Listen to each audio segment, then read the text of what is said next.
China ದೇಶದ ಒಬ್ಬ philosopher ಬಹಳ ಚಂದ ಹೇಳ್ತಾನೆ, to be strong means to bend, to be strong means to bend, to be full means to be empty ಅಂತ. ಆ ಕಾಂಟ್ರಡಿಕ್ಷನ್ ಇದೆ ಅದು. To be strong means to bend. ನೀನು ಗಟ್ಟಿ ಇದ್ದಿ ಅಂತ ತೋರಿಸ್ಬೇಕಾದ್ರೆ ಬಾಗೋದನ್ನು ಕಲಿಯಪ್ಪ. ಮೊದಲು ಒಂದು ಕಾಡಿನೊಳಗೆ ಜೋರ್ ಝಂझಾವಾತ ಬರ್ತದೆ, ಬಿರುಗಾಳಿ ಬೀಸ್ತದೆ. ಬಿರುಗಾಳಿ ಬೀಸಿದಾಗ ದೊಡ್ಡ ಮರ ನಿಂತಿತ್ತು, ನನಗೇನಾಗತ್ತೆ ಎದೆ ತಟ್ಕೊಂಡು ನಿಂತ್ಕೊಂಡಿತ್ತದು. ಬಿರುಗಾಳಿಗೆ ಬೇರು ಸಮೇತ ಬಿದ್ದೋಯ್ತು. ಹುಲ್ಲು ಏನ್ ಮಾಡುತ್ತೆ? ಹುಲ್ಲು ಗಾಳಿಗೆ ಬಾಗ್ಬಿಡುತ್ತೆ. ಬಾಗಿದಾಗ ಏನಾಯ್ತು ಗೊತ್ತಾ? ಹುಲ್ಲಿಗೆ ಏನೂ ಆಗ್ಲಿಲ್ಲ, ಮೇಲೆ ಕೊಟ್ಟಂತ ಗೂಡು ಕೂಡ ಕಡಿಸ್ಕೊಂಡ್ಬಿಟ್ಟು ಸ್ವಚ್ಛ ಆಯ್ತು. ಅಂದ್ರೆ ಇಷ್ಟನೇ. ಯಾವುದಾದ್ರೂ ಬಂದಾಗ ಎದೆ ನಿಂತ್ಕೊಂಡಿರ್ಬೇಕ, ಧೈರ್ಯ ಇರ್ಬೇಕಾದ ನಿಜ, ಆದ್ರೆ ಉದ್ದಾಟತನ ಬೇಕಾಗಿಲ್ಲ. ದೊಡ್ಡದಾದದ್ರ ಮುಂದೆ, ಹಿರಿಯದಾದದ್ರ ಮುಂದೆ ನಿನಗಿಂತ ದೊಡ್ಡವರಾದವ್ರು ಯಾರಾದ್ರೂ ಬಂದ್ರೆ ಬಾಗೋದನ್ನು ಕಲಿಯಬೇಕಾದ್ರೆ ಮೊದಲೇ ಸಂಸ್ಕಾರ, ಆ ಸಂಸ್ಕಾರ ಶಿಕ್ಷಣ ಕೊಡ್ಬೇಕು. ಇದು ಮನೆ ವಾತಾವರಣದ ಬಗ್ಗೆ ಹೇಳ್ತಾ ಇದ್ದೇನೆ ನಾನು. ನನ್ನ ಮನೆ ಪಕ್ಕದಲ್ಲಿ ಒಬ್ಬ ಗಂಡ ಹೆಂಡತಿ ಇದ್ದಾರೆ, ಸಣ್ಣ ವಯಸ್ಸಿನ ಗಂಡ ಹೆಂಡತಿ. ಒಂದು ಮಗು ಇದೆ. ಆ ಮಗು ನಮ್ಮ ಮನೇಲೆ ಜಾಸ್ತಿ ಇರುತ್ತೆ, ಅದು 5-6 ವರ್ಷದ ಪುಟ್ಟ ಹುಡುಗಿ ಅದು.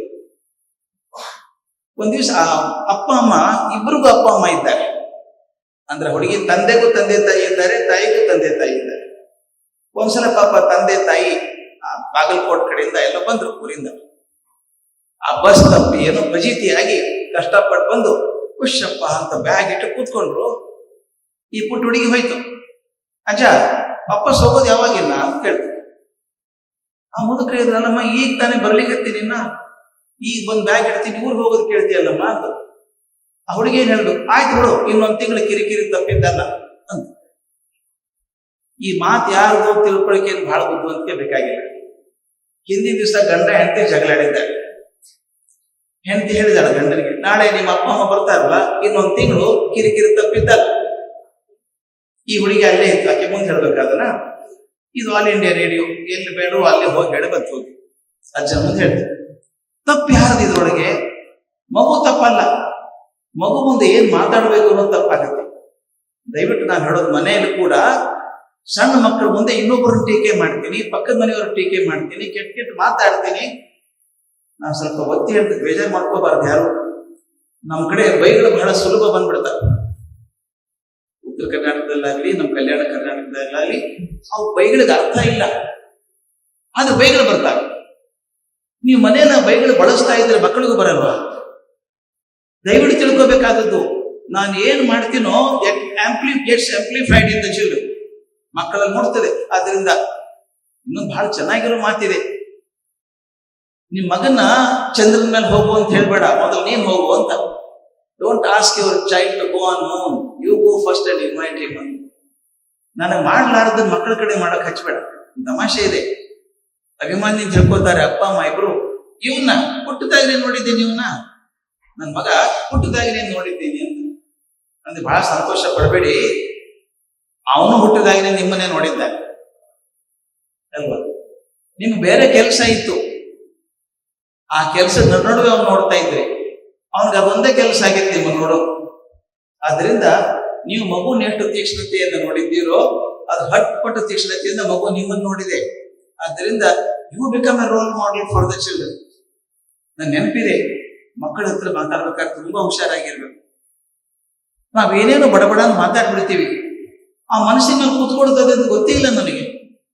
ದಯವಿಟ್ಟು ಹೇಳ್ಬೇಕ ಮಾತನ್ನ ಶಿಕ್ಷಕರಿಗೆ ಒತ್ತಿ ಹೇಳ್ಬೇಕು. ನಾವು ಹೆಸರು ಕೇಳಿದ್ದೀರಿ, ವಿಕ್ರಮ್ ಅಂತ, ವಿಕ್ರಮ್ ಸೇಠ್ ಅಂತ, ದೊಡ್ಡ ಬರಹಗಾರ, ದೊಡ್ಡ ದೊಡ್ಡ ಇಂಟರ್ನ್ಯಾಷನಲ್ ಅವಾರ್ಡ್ ಪಡ್ಕೊಂಡಂತ ಮನುಷ್ಯ, ಜಗದ್ವಿಖ್ಯಾತ ಮನುಷ್ಯ. ನಾನು ವಿಕ್ರಮ್ ಒಂದ್ಸಲ 10-12 ವರ್ಷದ ಹಿಂದೆ ದೆಹಲಿಯಲ್ಲಿ ಒಂದೇ ಕಡೆ ಇದ್ವಿ, ಒಂದು ಕಾರ್ಯಕ್ರಮದಲ್ಲಿ. ಆತ ಒಂದು ಘಟನೆ ಹೇಳಿದ, ನಿಮ್ಗೆ ಹೇಳ್ಬೇಕು ಘಟನೆ ಅದನ್ನು. ಶಿಕ್ಷಕರಾಗಿದ್ದವ್ರು ಬಹಳ ಮನಸ್ಸಲ್ಲಿ ಇಟ್ಕೋಬೇಕಿದೆ, ಆ ತಂದೆ ತಾಯಿ ಇಟ್ಕೋಬೇಕು, ಎರಡೂ ಬೇಕಾಗುತ್ತೆ. ಅವನು ಹೇಳಿದ ಘಟನೆ ಆದದ್ದು, ಅವನು ದೆಹಲಿಯಲ್ಲಿ ಯಾವುದೋ ಸ್ಕೂಲಲ್ಲಿ ಓದ್ತಾ ಇದ್ದ, 6ನೇ ಕ್ಲಾಸಲ್ಲಿ ಓದ್ತಾ ಇದ್ದ.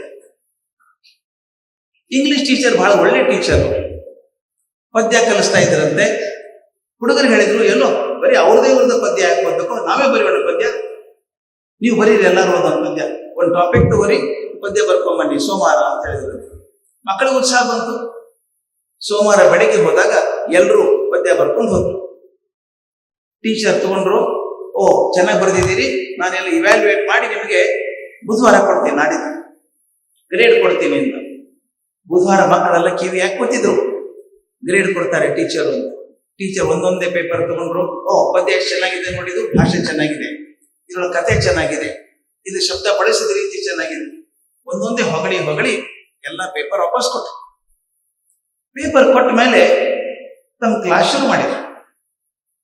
ಆ ಹುಡುಗ ನಿಂತ್ಕೊಂಡ ವಿಕ್ರಮ್, ಮೇಡಮ್ ನನ್ನ ಪೇಪರ್ ಕೊಡ್ಲಿಲ್ಲ ನೀವು, ನಾನು ಪದ್ಯ ಕೊಟ್ಟಿದ್ದೆ, ನನ್ನ ಪದ್ಯ ಕೊಡ್ಲಿಲ್ಲ ಅಂತ ಕೇಳಿದೆ. ಅದುವರೆಗೆ ನಗನಗ್ತಾ ಇದ್ದಂತ ಶಿಕ್ಷಕಿ ಒಂದೇ ಸಲ ಬಿರುಸಾತು, ಧ್ವನಿ ಹೊರಟಾತು, ಇಡಿಯಟ್ ಶಡ ಕೂತ್ಕೋ ಕೆಳಗೆ, ನಾಚಿಕೆ ಬರಲ್ಲ ನಿನಗೆ? ಪದ್ಯ ಬರೀ ಯೋಗ್ಯತೆ ಇಲ್ಲ ಅಂದ್ರೆ ಕಾಪಿ ಮಾಡಬಾರ್ದು, ನಾನು ಬರೆಯೋಕೆ ಬರಲ್ಲ ಅಂತ ಹೇಳ್ಬೇಕು.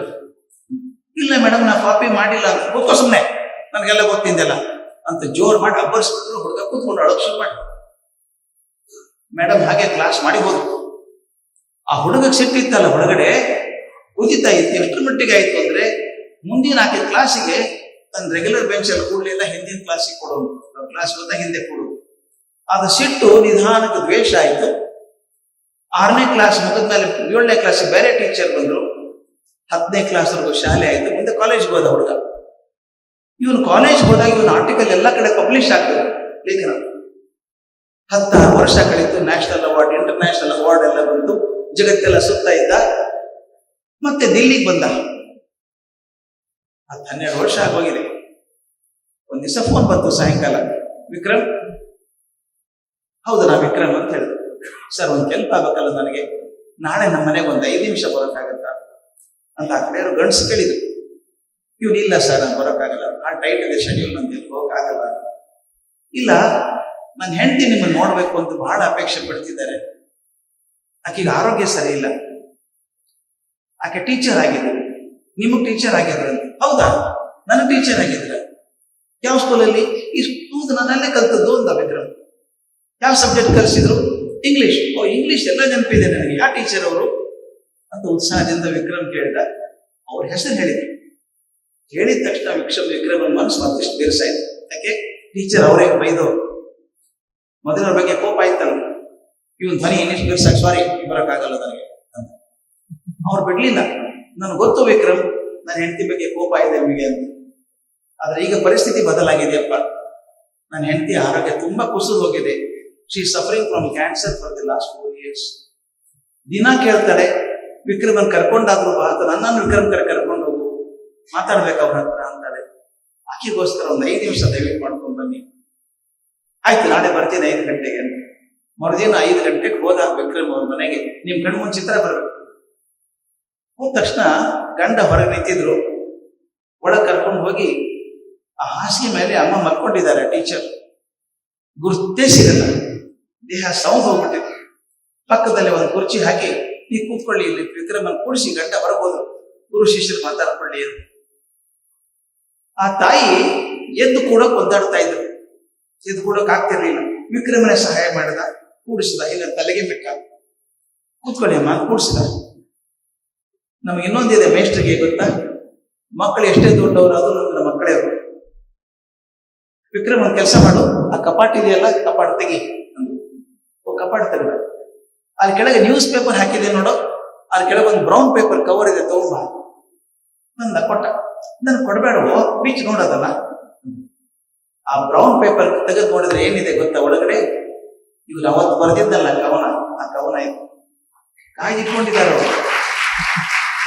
ಅವ್ನು ಯಾವಾಗ ಕವನ ತೆಗೆದು ಅವ್ರು ತೋರಿಸಿದ್ನೋ ದುಃಖ ತಡ್ಕೊಳ್ಳೋಕೆ ಆಗ್ಲಿಲ್ಲ. ಇವನ್ ಕೈ ಹಿಡ್ಕೊಂಡು ಬಿಕ್ಕಿ ಬಿಕ್ಕಿ ಅಳೋಕ್ ಶುರು ಮಾಡಿದ್ರು. ಯಾಕೆ ಮೇಡಮ್ ಏನಾಯ್ತು? Vikram I am so sorry, ನಾನು ದಯವಿಟ್ಟು ಕ್ಷಮಿಸ್ಬಿಡ್ತೀಯ ಮಗು, ನಾನು ಬಹಳ ತಪ್ಪು ಕೆಲಸ ಮಾಡಿದೆ. 6ನೇ ಕ್ಲಾಸಿನ ಮಗು ಇಂಥ ಪದ್ಯ ಬರೆಯೋಕ್ ಸಾಧ್ಯ ಇಲ್ಲ ಅನ್ಕೊಂಡು ನೀನು ಬೈದ್ಬಿಟ್ಟೆ. ನಾನು ನಿನ್ನೆಲ್ಲ ಶಕ್ತಿ ಇದೆ ನನಗೆ ಗೊತ್ತಿರ್ಲಿಲ್ಲ ಬಿಡ, ದಯವಿಟ್ಟು ಕ್ಷಮಿಸ್ಬಿಡು ನನ್ನ. ವಿಕ್ರಮ್ ಹೇಳಿದ, ಮೇಡಮ್ ಹೋಗ್ಲಿ ಬಿಡಿ, ಮುಗಿದು ಹೋಯ್ತಲ್ಲ. ಇಬ್ರು ತಪ್ಪು ಮಾಡಿದ್ವಿ, ನಾನು ತಪ್ಪು ಮಾಡಿದೆ, ನೀವು ತಪ್ಪು ಮಾಡಿದ್ವಿ. ನೀವು ಅಹಂಕಾರದ ಗುಡ್ಡದ ಮೇಲೆ ನೀವು ಕೂತ್ಕೊಂಡ್ರಿ, ನಾನು ಅಭಿಮಾನದ ಗುಡ್ಡದ ಮೇಲೆ ನಾನು ಕೂತ್ಕೊಂಡೆ. ನಾನು ಬರ್ಬೇಕಾಗಿತ್ತು ಸ್ಟಾಫ್ ರೂಮಿಗೆ. ಇಲ್ಲ ಮೇಡಮ್ ನಾನು ಕಾಪಿ ಮಾಡಿಲ್ಲ, ಇನ್ನೊಂದು ಬೇಕಾದ್ರೆ ಕಾಪಿ ಕೊಡಿ ಬರ್ಕೊಡ್ತೀನಿ ಅನ್ಬೇಕಾಗಿತ್ತು. ನಾನು ಮಾಡ್ಲಿಲ್ಲ. ನೀವು ನನ್ನ ಕರೆದು ಕೇಳ್ಬೋದಾಯ್ತು, ಯಾಕೋ ಕಾಪಿ ಮಾಡಿದೆ ಅಂತ ಕೇಳ್ಬೋದಾಗಿತ್ತು. ಇಬ್ರು ಮಾಡ್ಲಿಲ್ಲ, ದೂರ ದೂರ ಹೋಗ್ಬಿಟ್ವಿ. 15 ವರ್ಷ ಕಳೆದೋಯ್ತು. ಹೋಗ್ಲಿ ಬಿಡಿ ಮೇಡಮ್, ಈಗಾದ್ರೂ ಗೊತ್ತಾಯ್ತಲ್ಲ, ಬಿಟ್ಬಿಡಿ ಹೋಗ್ಲಿ, ಮನಸ್ಸು ಸ್ವಚ್ಛ ಆಗ್ಲಿ ಅಂದೊಂದು ಮಾತಾಡಿದ, ಆರೋಗ್ಯ ನೋಡ್ಕೊಳ್ಳಿ ಅಂತ ಅಲ್ಲಿಂದ ಹೊರಡುವಾಗೆ ಕಾಲು ಮುಟ್ಟಿ ನಮಸ್ಕಾರ ಮಾಡಿ, ನಿಮ್ಮ ಆಶೀರ್ವಾದ ಇರಲಿ ಮೇಡಮ್ ಅಂತ ಹೇಳಿದ್ರು. ಆಕೆ ತಲೆ ಗಟ್ಟಿ ಹಿಡ್ಕೊಂಡು ಬಿಕ್ಕಿ ಬಿಕ್ಕಿ ಅಳ್ತಾ, ನೀನ್ ಯಾವಾಗ ನೋಡ್ತೀನಪ್ಪ ಗೊತ್ತಿಲ್ಲ ನಿನ್ನ ಅಂತ ಕಳಿಸ್ಬಿಟ್ಟು. ಅವ್ನು ಬರುವಾಗೆ ಕಣ್ಣು ನೋಡ್ತಾನೆ, ಕಣ್ಣೊಳಗೆ ದೀಪ ಹೊಡೆದಂಗಿತ್ತು. ಮರುದಿನ ಬೆಳಿಗ್ಗೆ 6 ಗಂಟೆಗೆ ಮತ್ತೆ ಅದೇ ಯಜಮಾನ್ರ ಫೋನ್ ಬಂತು, ಗಂಡನ phone. Vikram, thank you so much for coming home yesterday. ಬಹಳ ಉಪಕಾರ ಆಯ್ತಪ್ಪ, ನಾನು ಹೆಂಡತಿ ಬಹಳ ನಿರಾಳಾಗಿತ್ತು, ಆಕೆ ಮನಸ್ಸಲ್ಲಿ ಏನು ಹಿಡ್ಕೊಂಡಿದ್ಲು ಅನ್ಸುತ್ತೆ, ನೀನು ಚೆನ್ನಾಗಿ ನಿದ್ದೆ ಮಾಡಿಲ್ಲ. ಮತ್ತೆ ಇನ್ನೊಂದು ವಿಷಯ ಹೇಳ್ಬೇಕು, ಈಗ ಅರ್ಧ ಗಂಟೆ ಮೊದಲು ಆಕೆ ತೀರ್ಕೊಂಡು, she died half an hour ago. ಅಂದ್ರೆ ಆ ಜೀವ ನಾನು ಮಾಡಿದ ನೋವಿಗೆ ಕ್ಷಮೆ ಕೇಳಬೇಕಂತೆ ಉಳ್ಕೊಂಡಿದ್ದು. ಒಂದು ಮಾತು ಯಾಕೆ ಹೇಳ್ತಿದ್ದೀನಂದ್ರೆ, ಒಂದು ಒರಟು ಮಾತು ಶಿಕ್ಷಕರಿಂದ ಬಂದ್ರೆ ಎಷ್ಟರ ಮಟ್ಟಿಗೆ ಆಘಾತ ಮಾಡುತ್ತೆ ಮಕ್ಕಳಿಗೆ ಅಂತ ಗೊತ್ತಿರ್ಬೇಕು. ಇದು ಮೌಲ್ಯ ಕಲಿಸ್ಬೇಕು. ನಾನು ಶಿಕ್ಷಕ ಆಗಿ ನಾನು ಕ್ಲಾಸಲ್ಲಿ ಹೇಗಿರ್ಬೇಕು ಅಂದ್ರೆ, ನನ್ನ ಪ್ರತಿಯೊಂದು ಮಾತನ್ನು ಮಕ್ಕಳು ಕಾಯ್ಕೊಂಡಿರ್ಬೇಕು, ಏನ್ ಹೇಳ್ತಾರೆ ಗುರುಗಳು ಅಂತ. ಜೀವನಕ್ಕೆ ಒಂದು ಬುದ್ಧಿ ಆಗ್ಬೇಕಲ್ಲ, ಆ ರೀತಿ ಮೌಲ್ಯಗಳನ್ನು ಹೇಳ್ಬೇಕಲ್ಲ. ನಾನು ಈಗ ಇಬ್ರು ಸೇರ್ಕೋಬೇಕಾಗತ್ತೆ. ನಮ್ಗೆ ತಂದೆ ತಾಯಿ ಮತ್ತು ಶಿಕ್ಷಕರು ಇಬ್ಬರು ಸೇರ್ಕೊಂಡ್ರೆ ಮಾತ್ರ ಮಗುನ್ ಸರಿ ಮಾಡೋಕ್ ಸಾಧ್ಯ ಇದೆ. ದುರ್ದೈವ ಏನಾಗಿದೆ, ಪಾಲಕರಿಗೆ ಶಾಲೆಗೆ ಹಾಕಿದ್ರೆ ಸಾಕು ಮಕ್ಕಳನ್ನ ಅಂತ. ಕೆಲವರು ಏನು ಅನ್ಕೋತಾರೆ ಗೊತ್ತಾ, ಶಾಲೆ ಅಂದ್ರೆ ಲಾಂಡ್ರಿ ಇದ್ದಂಗೆ ಅಂತ. ಲಾಂಡ್ರಿ ಒಳಗ್ ಬಟ್ಟೆ ಕೊಟ್ರೆ ಅವ್ರು ಹೋಗೋದು ಕ್ಲೀನಾಗಿ ಅಯರ್ನ್ ಮಾಡಿ ಇಸ್ತ್ರಿ ಮಾಡಿ ಕೊಡ್ತಾರೆ, ಗೊತ್ತಾಗ್ಬೋದು. ಶಾಲೆ ಅಂದ್ರೆ ಲಾಂಡ್ರಿ ಅಲ್ಲ. ಶಾಲೆ ಇಬ್ರು ಪ್ರಯತ್ನ ಮಾಡ್ಬೇಕು. ಶಾಲೆ ನಿಮಗೆ 40 ಜನ ಮಕ್ಕಳಿದ್ದಾರೆ, ಟೀಚರ್ಗೆ ಮನೆಯಲ್ಲಿರೋದು 1 ಮಗು 2 ಮಗು, ನಿಮ್ಮ ಮಗು ಅದು. ಅದ್ರ ಬಗ್ಗೆ ನಾವು ತುಂಬಾ ಕಾಳಜಿ ಕೊಡ್ಬೇಕಾಗತ್ತೆ.